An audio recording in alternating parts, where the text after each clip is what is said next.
Member from Kenora-Rainy River.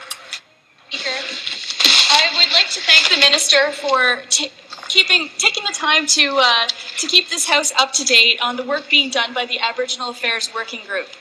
Next week, as the Minister pointed out, the group is meeting in Toronto. But I respectfully suggest that the Minister talk to the committee and encourage them to go up to Pikangikum, to meet there, because I truly believe that seeing is part of understanding. And I know that the Minister is very passionate about what's happening in Pikangikum.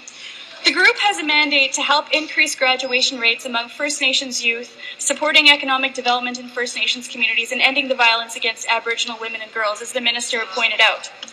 Since being elected, I've had a number of opportunities to work with the Minister and her staff. And again, I firmly believe that the Minister is sincere in her desire to work with First Nations to improve their quality of life.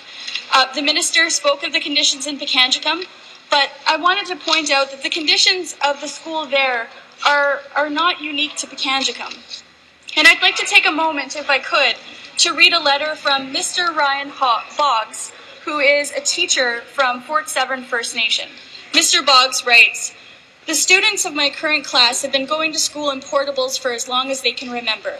Their school, in quotation marks, consists of cold buildings. It has gotten as low as -50, constant plumbing problems, with no gym and few, if any, resources for instruction."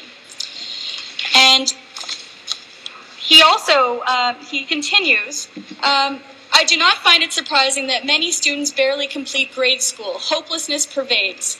Hopelessness in a child is disastrous. These children deserve a new school, one that will encourage them to be excited about their education and their future. If they don't, I fear another generation will be lost to gangs and abuse."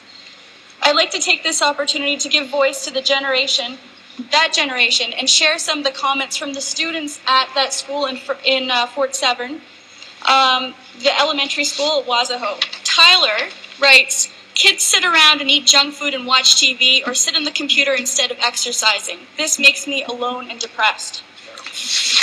Andrea writes, "We have no proper school and no gym. Our first school got shut down due to mold. I was only in grade 1 at the time. She's now in grade 8.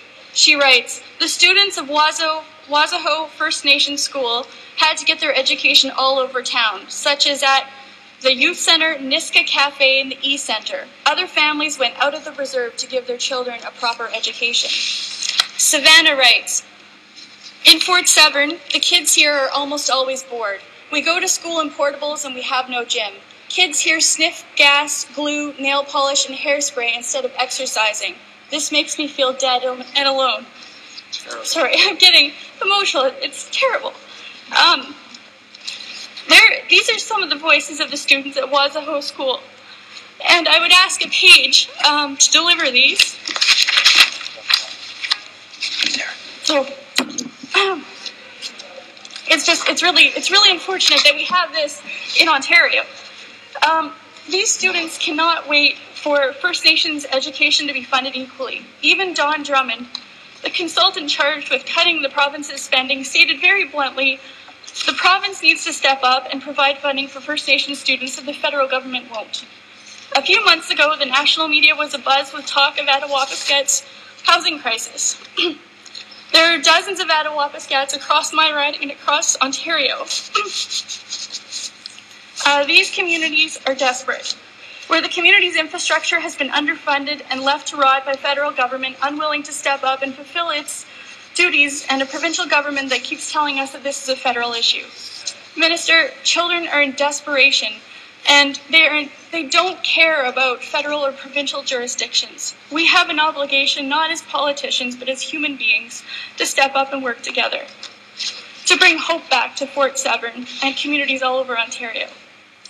We have to step up and we have to do the right thing. We can't fight about who ends up footing the bill. We can fight about that later. We have an obligation to Andrea, Tyler, Morley, Rachel, Jade, Rebecca, Savannah, Matilda, Jay, River, Lorinda, Samantha, and the countless thousands of students across this province. We have an obligation to put partisanship and jurisdictional boundaries aside and provide them with a reason to get up in the morning and for a future. We have an obligation to Samuel, who puts it very simply and very eloquently, "We need your help to make a better life." Thank you.